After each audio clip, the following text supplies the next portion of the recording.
When you add Redis to your stack, you have to decide how the cache in your database stay in sync. Two patterns dominate: cache aside and write through. Knowing the difference helps you choose the right one and catch bugs in code review. In cache aside, the application is in charge. On a cache miss, it fetches from the database and populates Redis itself.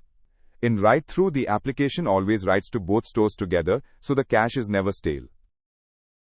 In cache aside, steps 2 through 4 are the critical path: miss, fetch, populate.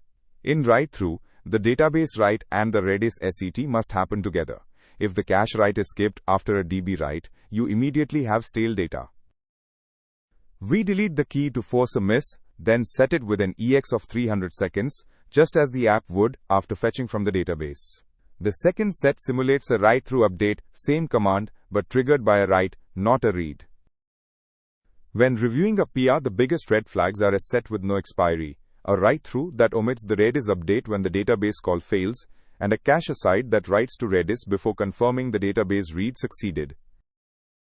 Cache aside is your default for read-heavy workloads. Write-through is worth the complexity when stale reads are unacceptable.